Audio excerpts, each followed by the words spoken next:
கர்த்தராகிய இயேசு கிறிஸ்துவின் இனிய நாமத்தில் உங்கள் அனைவருக்கும் வாழ்த்துக்கள். யாக்கோபு எப்படி எத்தனானான் என்பதை பற்றி தான் நம்ம இந்த செய்தியில் பார்க்க போகிறோம்.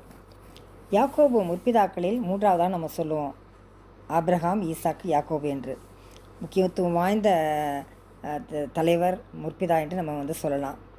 இப்போ இந்த யாக்கோபு பற்றிய கதையானது, அதாவது வரலாறானது, ஏறக்குறைய பெரியவர்களிலிருந்து சிறிய சண்டே கிளாஸ் பிள்ளைகள் கூட தெரியும். அப்படியாக நாம் படித்திருக்கிறோம். இப்போ நம்ம எல்லாருக்கும் தெரியும், ஏசாவும் யாக்கோவும் இரட்டை பிள்ளைகள்.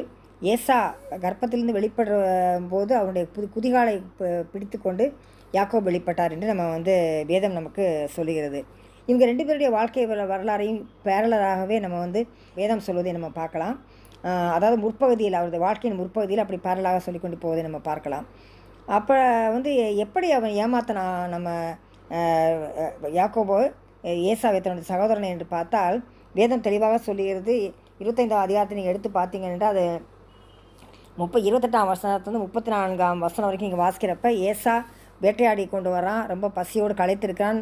யாக்கோபு ஒரு கூளை கிண்டி கொண்டு இருக்கிறார், சிவப்பு நிற கூளை. எனக்கு ரொம்ப பசியாக இருக்குது, நீ களைத்து வந்திருக்கேன், எனக்கு கூளை தா அப்படின்னு கேட்டப்போ உடனே என்ன சொல்கிறான் யாக்கோபு, அப்படியாலும் நம்முடைய சேஷ்ட புத்திர பாகத்தை எனக்கு விற்று போடு அப்படின்றான். சரி, எனக்கு என்னத்துக்கு, நானே பசியால் சாக போகிறேனே, நீனே எடுத்துக்க அப்படின்றாரு ஏசா.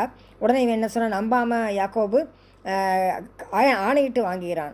அப்போ அந்த சேஷ்ட புத்திர பாகத்தை அலட்சியம் பண்ணான் என்று வேதம் 25ஆம் அதிகாரம் 34ஆம் வசனத்தில் இப்படி ஏசா தன் சேஷ்ட புத்திர பாகத்தை அலட்சியம் பண்ண என்று போட்டிருக்கிறது. இப்போ இந்த சேஷ்ட புத்திர பாகம் என்றால் யூத பாரம்பரியத்தில் அதற்கு மிகவும் முக்கியத்துவம் உண்டு. ஏனென்றால் மூத்த பையனாக வரவருக்கு பலவிதமான சலுகைகள், உரிமைகள்லாம் அந்த சேஷ்டபுத்திர பாகத்தின் அடிப்படையில் உண்டு. இப்போ ஏசாவும் யாக்கோவும் இரட்டை பிறவைகளாக இருக்காங்க, இரட்டை குழந்தைங்க இல்லையா? அதனால் ஒரு கண்ணு மூடி திறக்கிறதுக்குள்ள உள்ள ஃபியூ செகண்ட்ஸ் தான் அவங்க ரெண்டு பேருக்கும் வித்தியாசமாக இருந்திருக்கும். இப்போ ஒருவேளை ஏசா யாக்கோபுடன் ஒரு 15 வயது மூத்தவராக இருந்தால் யாக்கோபு அந்த சேஷ்டபுத்திர பாகத்தை பற்றி கவலைப்பட்டிருக்கவே மாட்டார்.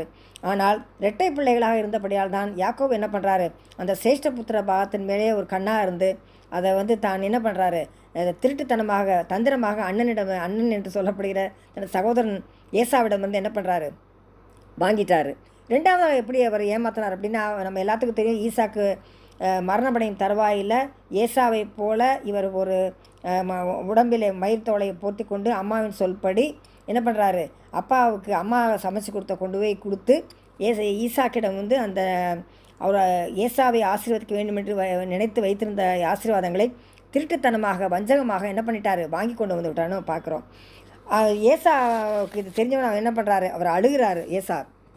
நீங்கள் பார்த்தீங்கன்னா 27ஆம் அதிகாரம் 36ஆவது வசனத்தில் பார்க்குறப்ப ஏசா என்ன சொல்கிறாரு, அவன் பெயர் யாக்கோபு என்னப்படுவது சரியல்லவா, இதோட 2 தரம் என்னை மோசம் போக்கிறான் என்று அவர் அழுவதை நம்ம பார்க்குறோம்.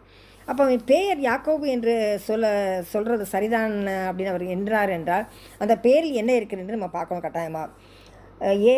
யாக்கோபு என்ற பெயருக்கு எபிரேய மொழியிலே யாக்கோ என்று பெயர், அதாவது 4 எழுத்துக்கள், 4 அல்ஃபபெட்ஸு, யோது, அயின், கோஃப், பெத்து. இப்போ இந்த பெயரில் முதல் எழுத்தை விட்டுவிட்டு மற்ற 3 எழுத்துக்களும் பார்த்திங்கன்னா ஆயின், கோஃப், பெத் என்ற வகையில் அக்கேவ் என்று சொன்னால் ஹீல், அதாவது உள்ள அந்த குதிங்கால் என்று பொருள். அது உண்மைதான். ஏன்னா ஏசாவினோட குதிங்காலை பிடித்து கொண்டு தான் யாக்கோபு வெளிப்படுறாரு கர்ப்பத்திலிருந்து வர்றப்ப. ரெண்டாவது இன்னொரு அர்த்தம் இருக்குது, ஆக்கா என்று நம்ம சொன்னோம் அப்படின்னா அதற்கு என்ன அர்த்தம், ஆங்கிலத்திலே சப்ளான்ட் ஆர் ஓவர் ரீச், எப்படின்னு தமிழில் என்ன சொல்லலாம் அப்படின்னா வஞ்சகமாக ஒருத்தனை நம்ம தூக்கி எறிஞ்சிருது. வஞ்சகத்தன்மையோடு ஒருத்தரை அவருடைய பொசிஷன்லேருந்து என்ன பண்ணுறது, அகற்றுவது. இதுதான் ஆக்கா என்ற சொல்லுக்கு அர்த்தம். ஆக இதை அடிக்கடி நம்ம அரசியல் நடப்ப பார்த்தலாம். காலவாரி விடுவாங்க, முதுகில் குத்திட்டாங்க அப்படிலாம் நம்ம சொல்லுவதை நம்ம நடைபெறுவதை நம்ம பார்க்கலாம். எனவே இந்த ஒரு பெயருக்குள்ளே யாக்கோ என்ற அந்த எபிரேய சொல்லுக்கு உள்ளே 2 அர்த்தங்களை கொடுக்கக்கூடிய ஹீல், அதாவது குதிங்கால், அதுக்கப்புறம் வஞ்சகமாக அகற்றுது ஆகிய 2 பொருளை தரக்கூடிய வார்த்தைகள் உள்ளன. எனவே தான் ஏசா அந்த மாதிரி இந்த யாக்கோபு பேருக்கு தகுந்த மாதிரி நடந்துட்டான் அப்படின்னு சொல்லிட்டு அவர் சொல்லுவதை நம்ம காண்கிறோம். இப்படிப்பட்ட யாக்கோபை தான் ஆண்டவர் இரக்கமுள்ளவர் இல்லையா, ரொம்ப அவர் கிரேஷியஸ் காட். அவர் என்ன பண்ணுறாரு, யாக்கோபை பெயரை மாற்றி குணத்தை மாற்றி ஆசீர்வதிக்கப்பட்டதை நம்ம வரலாற்றில் பார்க்கிறோம். நம்ம கூட நம்மளை எத்தனையோ பேர் எத்தர்களாக இருந்திருக்கலாம். எப்படின்னா நம்முடைய பெற்றோர்களுக்கோ, கூட பிறந்தவங்களுக்கோ, நண்பர்களுக்கோ, உறவினர்களுக்கோ இப்படியாக நம்ம வஞ்சகமாக அவங்கள ஏமாற்றியிருக்கலாம். என்னவா இருந்தாலும் இந்த நாளிலே கர்த்தராகிய இயேசு கிறிஸ்துவினிடத்தில் நீங்கள் உங்கள் பாவங்களை அறிக்கையிட்டு நாம் ஒப்புரவாகினால் ஆண்டவர் நம்மை மன்னித்து அவரை தமது பிள்ளையாக ஏற்றுக்கொள்வதற்கு சித்தமாக இருக்கிறார்.